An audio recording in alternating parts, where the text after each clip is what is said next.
Hello, y'all. I'm Jen, and this is Jay. And together we push play.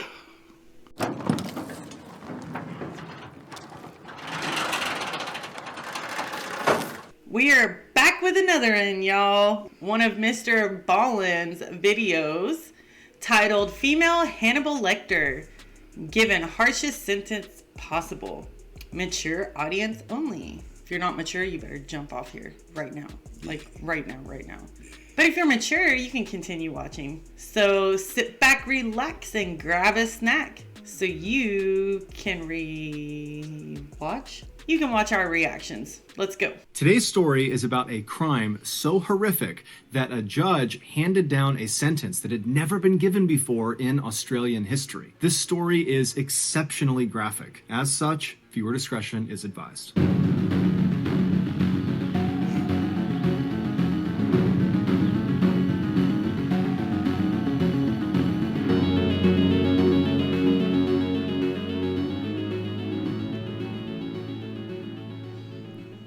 In 1955, Catherine Knight had the misfortune of being born into a highly dysfunctional and abusive household. Not only was she badly mistreated by her alcoholic parents and cruel older siblings, she was also scorned by the people who lived in the town with her simply because they didn't like her family. Catherine lived in a very small town in New South Wales, Australia, where... What the fuck? Philo. They shut the only one I know that we have here locally down. Yeah. I used to love that story. Yeah. Look at that damn little road line. The lines of the road. What does it say at the top? Real photo of the town Catherine grew up in. Okay. Cool. It's crazy. Yeah, Old really. school looking. Cute little town, though. Let's go.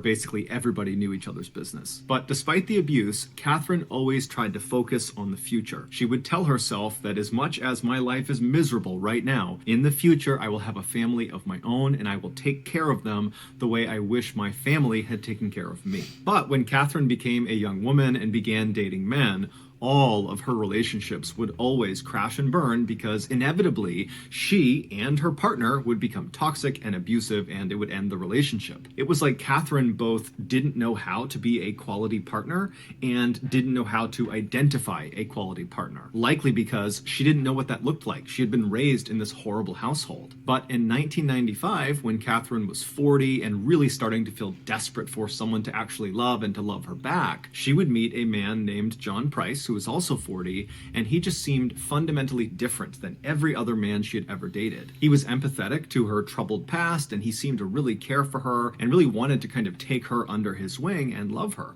And so immediately Catherine just fell head over heels in love with John, and in return it seemed very much like John had fallen head over heels in love with Catherine. That year, Catherine moved in to John's house where he lived with his 3 young daughters, who right away took a liking to her. And so for the first time, Catherine felt like her life was really going the way she wanted it to go. But unfortunately, this would not last. Despite the seemingly perfect start to Catherine and John's relationship, it eventually began to sour when Catherine began to ask John if they were ever going to get married.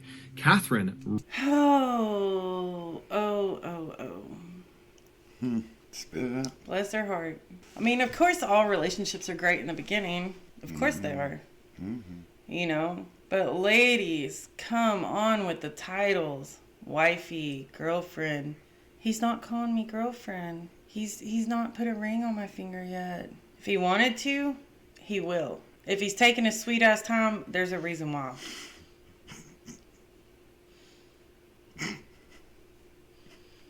True story, is it not? I guess. True story.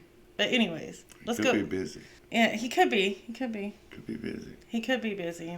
But yeah, you kind of got to talk about that stuff in the beginning, like why you're even dating in the first place. If you're looking for something long term, you kind of got to put that out there in the beginning, ladies. Anyways. Wow. All right, let's go. I don't know if this even turned into that. Let's go. Yeah. I don't know. I get off on these tangents, y'all, every now and then when I hear these damsels in distress, like getting so upset over... Let's just get into the video, because this is not a relationship advice video. Women and their titles. I guess it's kind of a pet peeve of mine. But anyways, let's go. Really wanted to get married. She wanted to kind of officially have a family of her own that she could take care of, but John was weary of marriage because he had just left a failed marriage, and he told Catherine that realistically he might never want to get married again. And so over time, this issue really drove the two apart, and it all came to a head in early February of 2000 when John and Catherine were at his house. They were in the kitchen and they got into a heated fight over marriage, and then before long they were both getting physical with each other.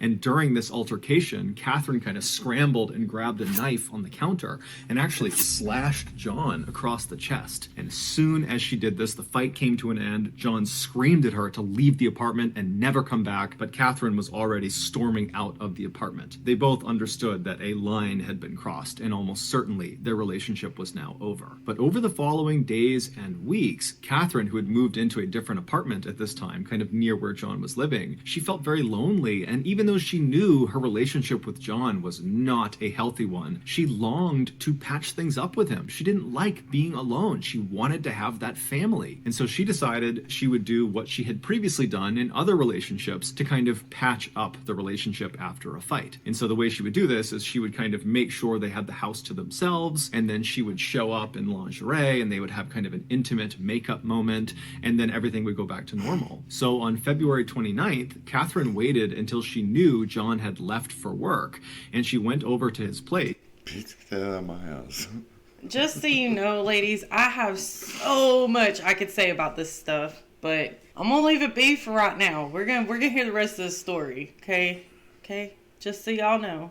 And she had a key to it still, and she went inside, and his 3 daughters were there. And so Catherine said hello, and she chatted with the kids for a minute, and then she made arrangements for the 3 kids to go get picked up by a babysitter and spend the night outside of the house. And so then when the babysitter came by the house and picked up the 3 girls, Catherine said goodbye to them, and then Catherine left John's place and she went out to get her lingerie. Later in the evening, when John came back to his house, he went inside and he found his kids weren't there, but there was a note from Catherine that explained where his kids were and how she wanted to make up with him and she would be back in a little while. Now, John was not happy about this. He was angry that she had decided to just come into his house without asking him. That felt very violating. And then also she made a decision about his kids without talking to him. That just felt... I was about to pause this earlier and say something about that. Because I was just like, whoa, what is this crazy chick calling babysitters and making arrangements for my kids? You know, like who does this person think she is? I held off on it because, yeah, I just pushed pause a few seconds ago. But, okay, let's get back into it. So offensive and wrong of her to do. And so John grabs a beer out of the fridge, he sits down in the living room, and he begins to wait for Catherine to show up. The next morning at 6 a.m., John was supposed to be at work already, but he wasn't. And so his company, who knew he was very reliable, were concerned something was wrong. And so they sent a worker to his property to see what was going on. And so the worker, he pulls up in front of John's house. You know, John's car is in the driveway. And so the worker's first thought is, oh, I guess John must have overslept. And so the worker walks up onto John's front porch and he knocks on John's front door, but there's no answer. And so the worker knocks again, still no answer. And so this guy turns around to leave and go back and tell the company, look, I don't know what's going on. But as he's turning around, he notices on the very bottom of the outside of the door, kind of near the edge, the front edge of this door, there looked to be some blood on the outside of the door. It was pretty easy to tell it was blood. And so the worker was immediately very concerned, and he knocked again on the door, but no answer. And so he ran around to the side of the building and he began banging on the windows of John's house to hopefully rouse whoever was in there to come out and to make sure things were okay, but there was silence. And so the worker ran back to his car, he drove back to his office, and after he told his boss what he had found, they decided they had to call the police. The police would show up at John's residence at 8 a.m., and when they got there, John's vehicle was still in the driveway, the house was quiet and dark, and so the police, they walked up to the front door, they knocked on the door, there's no answer, it's silence, and so they walk around to the back of the property to try the back door, and as they're walking into the backyard, they see in the middle of the grass right behind a window window that led into the house, there was this plate of food that had been clearly thrown out of the house and landed face down on the grass. And so the police see that, they're thinking that's pretty weird. And so what they do first, before even going to the back door, is they turn to the window, which clearly the food had been thrown out of, but whoever had done it had then shut the window. And so they go over to the glass and press their faces up against it and peer inside. And there's no John, there's no people, there's nothing inside, it's dark. But right inside of this window is this big dining room table, and it's covered with this amazing spread of food. It looks like a Thanksgiving Day meal had been prepared, but then no one had eaten from it. And so they're thinking, okay, well, for whatever reason, one of these plates of food was thrown out the window. That's very odd. And so the police come off the window, they walk over to the back door, they knock a few more times, but after even more silence, they kick the back door down and they go inside. As soon as they step in, there's two officers. They walk straight into the house with the dining room table with all that food on their left, and there's nothing that stands out. They're calling for John, it's silent, everything is off, everything is quiet, and they keep on walking into what appears to be the living room where the TV is and where there's a couch, and as soon as they walk in, they see there's blood everywhere. And towards the front of the living room, where the front door actually opened into the house, there was a very obvious pool of blood. Basically, if you stepped into the house, you'd be stepping into this puddle of blood. And as they're looking at this pool of blood, they see there is a distinct blood trail from the pool back into the living room that they have just walked into, and the trail kind of leads behind a couch out of their view. And so they walk around the couch to see what's at the end of this trail, and they find Catherine Knight's crumpled body on the ground. And so right away they rush over to her and they feel for a pulse, and they discover that she actually does have a pulse, but very obviously she's clinging to life, barely. And so one of the officers stays with Catherine while they're calling in paramedics to come in and deal with her, while the other officer draws their weapon and they begin searching the rest of the house. And so the officer walks past the front door on their left, and they go into the other side of the first floor, which is basically like this lounge room, kind of like a secondary living room. And as they're looking out across this room, they see there's no one in it, but there appears to be this curtain blocking the entrance to some other side room. And this officer, as they're looking at it, they look down and they notice there's another blood trail that starts from the front of the house. It snakes all the way across this lounge room and kind of disappears into this covered up room. And so this officer yells out for John, but there's no answer. And so he ends up going all the way across, checking as he's going, looking around, but there's no one there. And he gets to this towel, and with his non-shooting hand, he kind of pushes it out of the way, and he looks inside of this space. And it turns out to just be a small closet. There was nothing of note inside. It didn't really make sense that the blood trail had led to this closet. But then, as the officer is kind of wondering why the blood trail ended here, he started to feel something cold on his non-shooting arm. And so he looked down at his arm and he saw there was this huge streak of blood on his arm. And he knew he had not been wounded in some way. This was not his blood. So how did he get blood all over him? And then he stepped back in horror because he realized the curtain that he had just moved with the arm that had blood on it was not a curtain. The night before, John sat in his living room waiting for Catherine to return, very angrily waiting for her to come back. But by 11 p.m., she hadn't. And John, he works super early in the morning. He's very tired. He decides to just go to bed. And so he climbs into bed, he falls asleep. And then about an hour or so later, Catherine would walk into the bedroom. She had her black lingerie on that she had bought earlier in the day. And even though John was furious with her and very upset with what she had done that day, seeing her like this suddenly made him think, you know what, all my issues with her can wait. And before long, they were getting intimate together in the bed, and then they fell asleep in each other's arms. Later... How do you know all that? I don't know. I mean, these are really well-researched stories, but, you know, it's hard for a guy to resist a chick, even if he's mad, you know, coming in some lingerie. Mm-hmm. I mean, they could still be mad, but, you know, that can be set aside for something else, for a few minutes at least. But I wonder what he moved out of the way that he thought was a towel or a curtain that got blood on him. Probably the skin. I started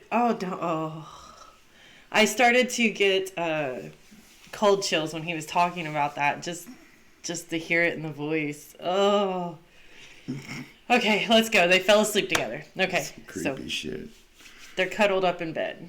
Later in the night, Catherine would wake up. John's still fast asleep, so she's looking right at him, and she suddenly has this intense sense of disgust. She was convinced that he was taking advantage of her. That the reason he didn't want to marry her was he was just kind of using her. And this anger inside of her boiled up, and she decided right then and there that I need to teach this man a lesson he will never forget. And so Catherine very quietly slipped out of the bed. John's still sleeping. She snuck out of the bedroom. She made her way out of the house, and she got into her car, and she drove across town to the apartment she had been staying in for the past couple of weeks, and she grabbed her work tools. Catherine, where she worked full-time, was a meat processing factory, and she worked on the kill floor with the animals that are being turned into meat. And so her skill set was butchering, and her tools were butcher's knives. And so she grabs her kit of butcher's knives, and she drives back to John's place. She goes into the house, she makes her way into the kitchen, and she unrolls this kit full of different sized butcher knives,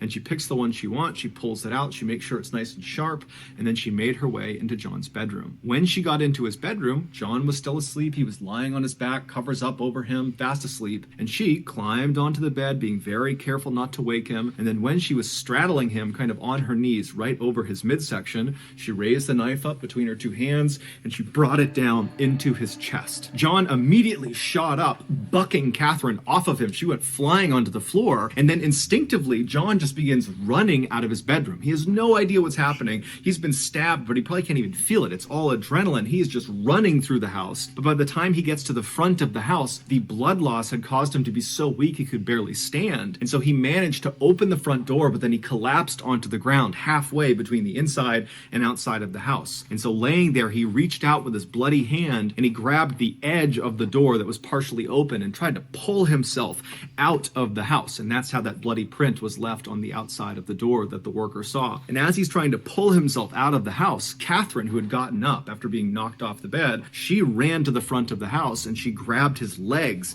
and she pulled him back into the house and then shut the door. And then once he was inside, she got on top of him and stabbed him an additional 36 times all over his body. And then she left him there to bleed to death. And so while he's dying, she goes into the kitchen and she puts on a large pot of water to boil. And then she began setting the plates all around the dining room table for a big family meal. After she was done setting the table, she went back over to John, who was now deceased at this point, and she dragged him all the way across that lounge room on the other side of the house that the officer walked through and then found that curtain. She dragged him all the way across that room to right in front of that closet, and then using her expert skills from working in the meat factory, she proceeded to skin John from his neck all the way down to his toe. And she was so good at it that she was able to skin him in one piece. And she took this skin suit and she draped it over the entrance to this closet, and then she removed... That's what he moved over, was his skin suit? No!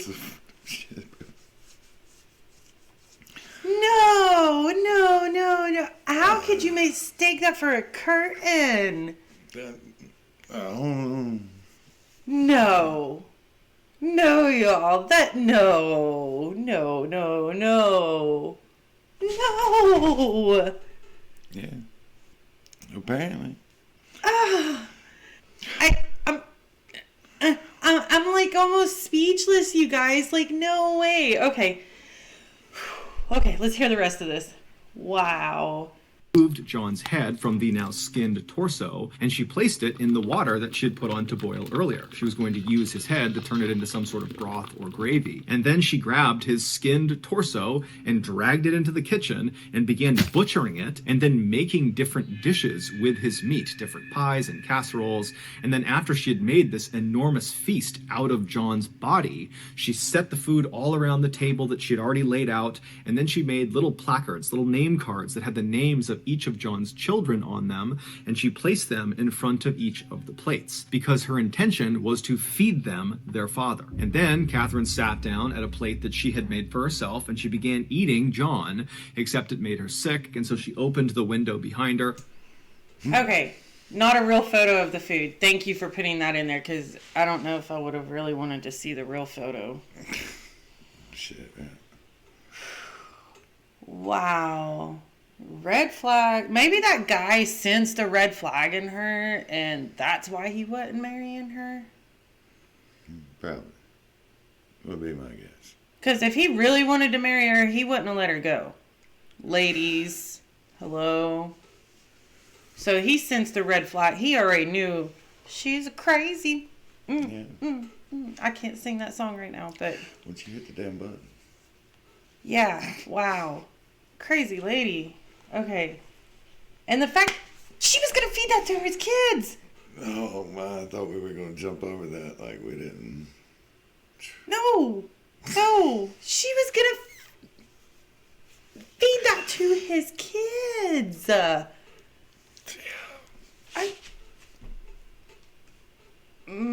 Okay. Get back into it. And she threw her plate of food out into the backyard. And then when she turned back around and looked at what she had done, she decided that instead of facing the consequences, she would just take her own life. And so she went into the bathroom, she grabbed some sleeping pills, and then she cut across the front of the house, walking through that pool of blood near the door. She made her way into the living room, she overdosed on sleeping pills, and collapsed on the ground. However, when the paramedics finally showed up the following morning, they were able to save her. And so once she stabilized in the hospital, she was promptly arrested for John's murder. She would ultimately be found guilty, however, she would never take any responsibility. And then during her sentencing phase, she was given life in prison, but the judge made a special clause just for her. He told them that her file needed to be stamped, literally stamped, never to be released. Basically, there was no hope ever of her getting out of prison. And so after she was taken away, she would become the first woman in Australian history to be sentenced to life in prison without the possibility of parole. She is still alive today. So that's going to do it, guys. Wow. No, not for me. Like, how messed up is that story? Like, It's fucked up. oh my. Okay, like, if I... Yeah. There's so many thoughts going through my mind right now. The fact, okay, first of all, they done tried to break up once. You break up one time, you're done. Unless you're married, there's a lot. I'm not gonna get into that in this video, but like usually if you are just dating and you're in that dating phase of your relationship and you break up the one time and it's a really good breakup, especially like she sliced him in the chest. It's because she's done. Yeah, like, just find someone else, okay? It's not worth it. But, like, okay, so then he goes and he takes her back, and well, not really takes her back, but she seduces him. She goes and cooks him up, and then places the kids' names at, like she was gonna feed him to his kids. Thank God she never got around to that, because that would have been traumatizing for the kids. Let alone enough trauma that their dad was killed by their girlfriend. Like, thank God they never ate him. I mean, that has to be psychologically messed up enough anyways. Like, I could only imagine if I was a child going through something like that. But, my Lord. That's all I can say to this. Like, my Lord. Crazy stuff.